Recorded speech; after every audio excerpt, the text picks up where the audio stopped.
ओम नमः शक्ति शिवाय फ्रेंड्स। वीडियो शुरू करने से पहले मैं आपको याद दिलाना चाहती हूँ, आपको ये बताना चाहती हूँ कि ये कुछ पेंडेंट हैं और ये पेंडेंट मैं किसी खास प्रॉब्लम के लिए उसी प्रॉब्लम से रिलेटेड मंत्र से अभिमंत्रित करके बनाती हूँ। जिनको भी ये मिले हैं उनको उनको उनकी वो प्रॉब्लम सॉल्व ज़रूर हुई है। अगर आपकी कोई खास प्रॉब्लम है तो आप मुझसे कॉन्टेक्ट कर सकते हैं। स्क्रीन पर दिए हुए व्हाट्सअप नंबर पर आपकी प्रॉब्लम से रिलेटेड मंत्र से अभिमंत्रित करके ये पेंडेंट आपको आपको बना के दिया जाएगा, जिससे आपकी प्रॉब्लम सॉल्व ज़रूर होगी। अगर आपको ज़रूरत है तो आप स्क्रीन पर दिए हुए व्हाट्सएप नंबर पर कांटेक्ट कीजिएगा, पूरी डिटेल बताइएगा। आपको आपको इन पेंडेंट से हेल्प ज़रूर मिलेगी, आपकी प्रॉब्लम सॉल्व ज़रूर होगी, आपकी विश ज़रूर पूरी होगी। चलिए अब मैं वीडियो शुरू करती हूँ। Universe, angels, ancestors, please guide कीजिए कि मेरे व्यूअर्स के पर्सन और थर्ड पार्टी के बीच में क्या चल रहा है। प्लीज़ गाइड कीजिए। Universe, angels, ancestors, please guide कीजिए कि मेरे व्यूअर्स के पर्सन और थर्ड पार्टी के बीच में क्या चल रहा है। प्लीज़ प्लीज़ गाइड कीजिए, प्लीज़ गाइड कीजिए, प्लीज़ गाइड कीजिए कि मेरे व्यूअर्स के पर्सन और थर्ड पार्टी के बीच में क्या चल रहा है। तो यहाँ पे एनर्जी है पेंटिकल्स, यानी थर्ड पार्टी उनके फाइनेंस पे कंट्रोल करके बैठी हुई है। जो भी है, ये मेल हो या फीमेल हो। वैसे मुझे यहाँ फीमेल की एनर्जी ज़्यादा आ रही है। कोई फीमेल है जो थर्ड पार्टी बनी हुई है। ये हो सकता है इनकी मदर भी हो सकती हैं। ये ज़रूरी नहीं कि लव पार्टनर भी हो सकता है, लेकिन साथ में मदर भी हो सकती हैं इनकी, आपके पर्सन की, जिन्होंने कंट्रोल करके रखा है कि भाई, मतलब आपके पर्सन इतने सीधे सज्जन बन गए इनके सामने कि हर बात हर काम पूछ के करना है। इन्हें कुछ चंद रुपए भी पूछ के खर्च करने पड़ते हैं। कमाते ही हैं और देते हैं इनको हैं, ये चाहे माँ हो या फिर अगर ये किसी और से मैरिड है तो वहाँ भी है। ओवरऑल कंट्रोल यहाँ पे मुझे दिख रहा है कि थर्ड पार्टी का यहाँ कंट्रोल है इनके फाइनेंस पे। और ऐसा नहीं है कि इन्हें फाइनेंशियली कोई दिक्कत है, ऐसा नहीं है। ये काफ़ी रिच हैं, इनके सारे काम अच्छे से बन रहे हैं, बट कंट्रोल मुझे उस थर्ड पार्टी का दिख रहा है। और यहाँ पे क्या मैसेज है, इतनी सी बात सुन के आप परेशान नहीं होना। देखिए थर्ड पार्टी का कार्ड भी आया। और ये थर्ड पार्टी क्यों क्यों ऐसी है, कितने कंट्रोल क्यों कर रही है। इस थर्ड पार्टी को कोई पर्सन गाइड कर रहा है। ये थर्ड पार्टी का जो पर्सन है जो गाइड कर रहा है, ये इसके फादर फिगर भी हो सकते हैं।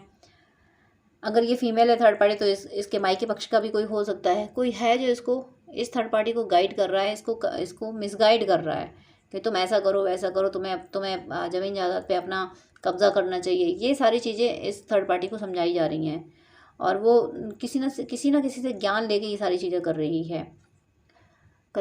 रहा है जो भी है। यहाँ पे मुझे ऐसा लगता है कि इस थर्ड पार्टी की कोई फ्रेंड भी हो सकती है, या फिर इसकी मदर किसी ऐसे पर्सन के पास इसको ले गई है जिसके पास कुछ ऐसी नॉलेज है, तंत्र क्रिया की नॉलेज है। मंत्र को तो नहीं कहूँगी मैं, मंत्र एक अलग चीज़ है।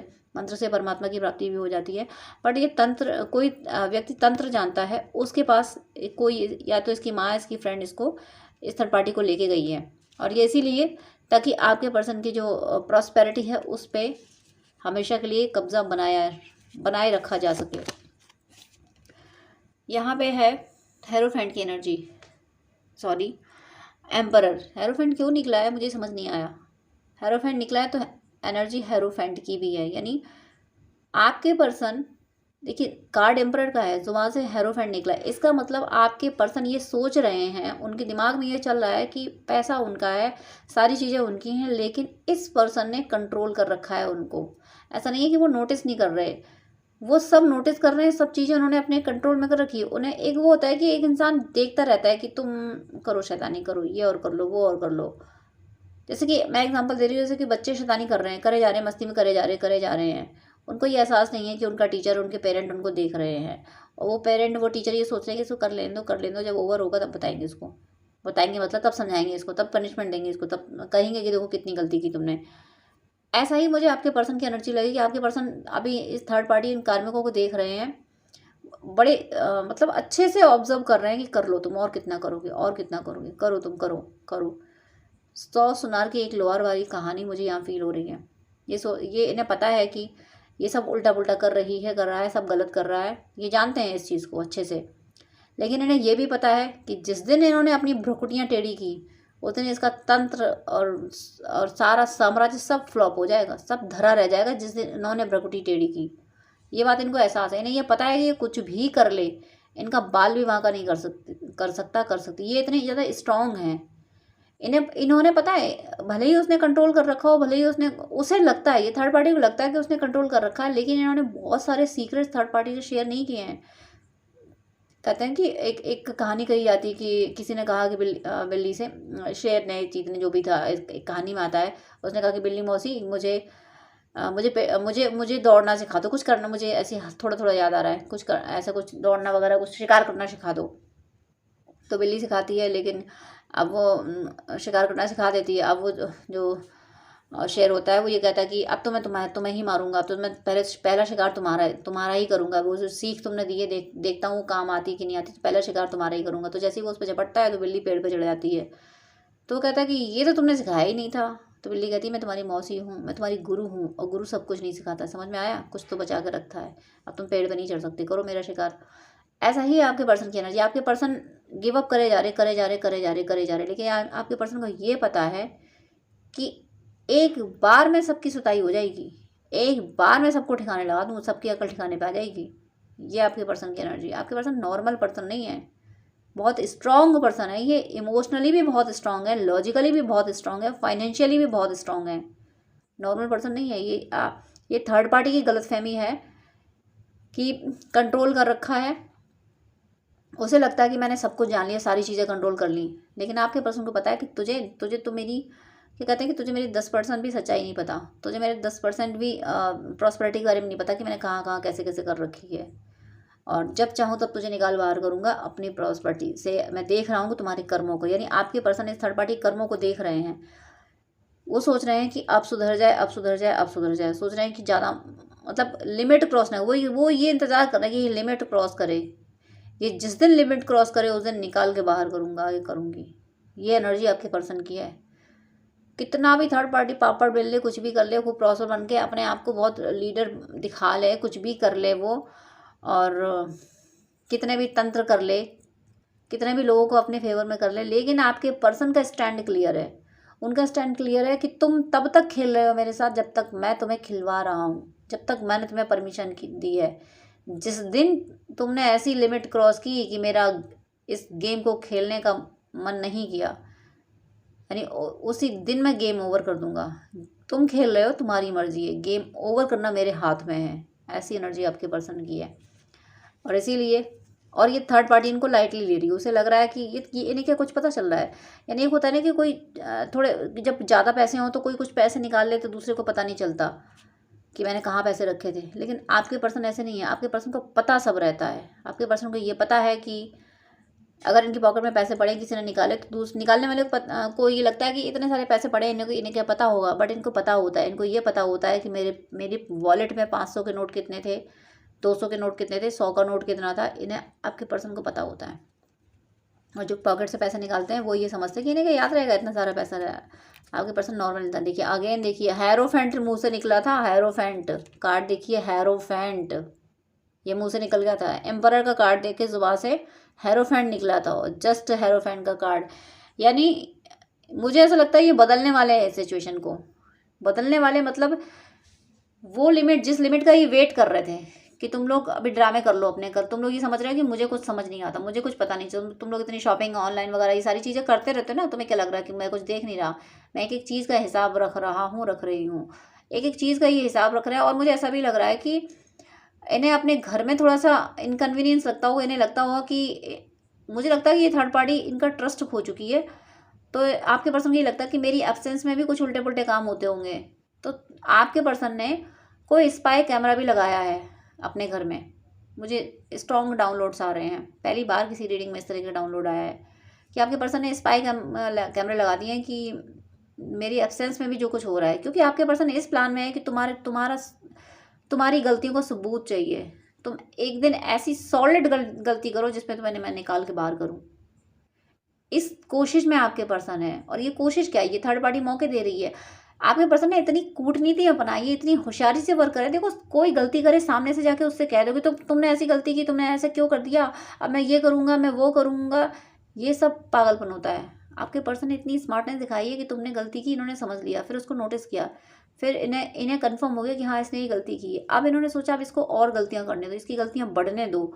और हर गलती का ये एविडेंस जुटाते जा रहे हैं, जुटाते जा रहे हैं। और फिर इन्होंने ये सोच लिया कि एविडेंस जुटाते जुटाते एक वो गलती मिल जाए, एक बड़ी गलती ये कर बैठे, एक बड़ी गलती ऐसी कर बैठे कि जिससे इनको माफ़ किया ही ना जा सके। वो गलती यानी छोटी मोटी गलतियां करेंगे तो लोग और परिवार और समाज भी कहेगा कि अरे कोई बात नहीं, वो तो रिश्तों में चलता रहता है, थोड़ा रिश्तों में एडजस्ट किया जाता है, माफ़ भी किया जाता है। लेकिन ये वेट कर रहे थे ऐसी गलती का जिससे कोई ये कह ना सके कि तुम्हें इसको माफ़ करना चाहिए था। मुझे ये करेक्टर वाली गलती भी लग रही है, क्योंकि ये करेक्टर फैक्टर ऐसा है कि जिस पे माफ़ी भी मिल नहीं सकती। ये कोई पर्सन ने तुम्हारे साथ धोखा नहीं किया और तुम उसके साथ धोखा कर रहे हो, तो थर्ड पार्टी का ऐसा भी सिनेरियो बन सकता है कि वो किसी और से एंगेज हो और आपके पर्सन बस उसी मौके की तलाश में हो कि तुम्हें रेड हैंडेड में मुझे पकड़ना है। वो एनर्जी यहाँ आपके पर्सन की है, और इसमें आपके पर्सन का कोई साथ भी दे रहा है। आपके पर्सन के वेल विशर भी इनके साथ हैं। वेल विशर्स में इनके कुछ जूनियर हैं, अगर इनके हम उम्र भी हैं तब भी वो ये मानते हैं कि आपके पर्सन में अपनी उम्र से ज़्यादा तजुर्बा है, एक्सपीरियंस है, तो वो इनको फॉलो करते हैं। कोई वेल विशर्स हैं, इनका फुली सपोर्ट कर रहे हैं, बहुत अच्छे से इनका साथ दे रहे हैं। और ये पता है कि ये पर्सन, आपके पर्सन बहुत सच्चे हैं और इनके साथ धोखा हुआ है, इनके साथ धोखे होते आए हैं। तो ये उन लोगों को वो जो भी एनर्जी है उन मतलब जो इनको परेशान कर रहे हैं चुपके से, यानी इनके सामने अच्छा बनना और पीछे से इनको परेशान करना, उनकी असलियत सामने लाने में आपके पर्सन की मदद कर रहे हैं। आपके पर्सन को तो असलियत चाहिए, आपके पर्सन जान तो चुके हैं, बट वो एविडेंसेस जिनके दम पे, वो एविडेंसेस जो ये जो थर्ड पार्टी इसके मुंह पे मारे जा सकें, वो एविडेंस जुटाने में ये इनके वेल विशर्स इनकी मदद कर रहे हैं। अब मैं बॉटम ऑफ द डेक देख लेती हूँ। बॉटम ऑफ द डेक देखिए, यहाँ पे नई शुरुआत होने वाली है, न्यू बिगनिंग यहाँ पे होगी। और ये न्यू बिगनिंग बड़े इन्हें साहस जुटाना पड़ेगा, और ये साहसी तो हैं, आपके पर्सन इतने साहसी हैं कि ये, मुझे ऐसा लग रहा है कि ये उस रिश्ते को ख़त्म करके आपसे एक नया रिश्ता जोड़ेंगे। ये आपके साथ अपने रिश्ते की नई शुरुआत ज़रूर करेंगे, ये कुछ नया ज़रूर करेंगे, पुराना पैटर्न कंप्लीटली फिनिश करेंगे। ये थर्ड पार्टी के साथ हैं, कार्मी के साथ, किसी के भी साथ हैं, उस जीवन को ये कहेंगे मुझे इस एरा में रहने नहीं है, इस युग में, इस ज़माने में मुझे रहना ही नहीं है। वो ज़माना जो जिन लोगों के साथ इन्होंने अभी तक का वक्त गुजारा है, वो चाहे सिर्फ थर्ड पार्टी हो, चाहे कोई और कार में हो, इनके साथ तो मुझे अब वक्त गुजारना नहीं है, इनको जाने दो ज़िंदगी से, मुझे कोई लेना देना नहीं। फिर एक नई शुरुआत ये आपके साथ करने वाले हैं। ये अपने सच्चे प्यार के साथ अपनी ये सेल्फ रेस्पेक्ट, सेल्फ हैप्पीनेस को प्रायोरिटी देने वाले हैं, और वो इनकी सेल्फ रेस्पेक्ट, सेल्फ लव आप हो, तो ये आपको प्रायोरिटी देने वाले हैं। ये आपको अपनी ज़िंदगी में वापस लाने के लिए कोई ना कोई एफर्ट डालते हुए मुझे ज़रूर दिख रहे हैं। तो मेरी तहे दिल से शुभकामना है आप सभी को कि आपके पर्सन सच में बहुत जल्दी ये एफर्ट डालें और आप सब जल्दी से यूनाइट हो, और आप सबकी मनोकामना हर सदीक्षा पूरी हो, और ईश्वर की कृपा सदा आप पे बरसती रहे और आपकी भक्ति प्रतिपल बढ़ती रहे। प्लीज़ पहले मैसेज कीजिएगा, मैं हर बार कॉल पिक नहीं कर पाती हूँ। और साथ में आपसे मेरी एक रिक्वेस्ट भी है कि इतने सारी कॉल्स आते हैं, मैं सबको 1-2 घंटे नहीं दे पाती हूँ, क्योंकि बहुत लोगों ने पेमेंट किया होता है, पेमेंट करके अपॉइंटमेंट लेते हैं, तो उनको मुझे टाइम देना ही होता है। इसलिए मेरी आपसे हम्बल रिक्वेस्ट है, प्लीज़ आप मुझे पहले मैसेज करें, और अगर आपको मुझसे बात करनी है तो अपॉइंटमेंट लें जो कि चार्जेबल है, तभी मैं आपसे डिटेल बात कर पाऊँगी। वो 30 मिनट या 1 आवर का आप ले सकते हैं, जैसी आपको नीड हो, जैसा आपको गाइडेंस चाहिए हो। लेकिन मैं इतना ज़्यादा टाइम आपको नहीं दे पाऊँगी विदाउट अपॉइंटमेंट, क्योंकि अपॉइंटमेंट बहुत सारे होते हैं, मुझे उनको टाइम देना होता है। आप ही लोगों के लिए मुझे ये शेड्यूल मेंटेन करना पड़ रहा है कि ताकि जो अपॉइंटमेंट पेमेंट करके अपॉइंटमेंट ले रहे हैं, मैं उनको प्रॉपर टाइम दे सकूं। तो आपकी कोई क्वेरी है तो पहले आप व्हाट्सअप कर दीजिएगा, मैं रिप्लाई ज़रूर करती हूँ टाइम निकाल के। आप कमेंट में अपनी क्वेरी लिख सकते हैं, वहाँ पे मैं रिप्लाई कर देती हूँ। लेकिन आपको गाइडेंस ही चाहिए तो उसके लिए प्लीज़ अपॉइंटमेंट लीजिएगा, उसके बाद ही मैं आपको गाइड कर पाऊँगी, ताकि किसी का भी लॉस ना हो। जो अपॉइंटमेंट ले रहे हैं, जो पे करके अपॉइंटमेंट ले रहे हैं, उनका लॉस ना हो। इसलिए प्लीज़ मेरी इस सिचुएशन को, इस बिजी शेड्यूल को प्लीज़ समझिएगा और मेरी हेल्प कीजिएगा। आप क्वेरी पहले व्हाट्सअप पे कीजिएगा, मैसेज के थ्रू कीजिएगा, और अपॉइंटमेंट प्लीज़ चार्जेबल है, तो इस शेड्यूल को मेंटेन करने में मेरी हेल्प कीजिएगा, please please please. God bless you.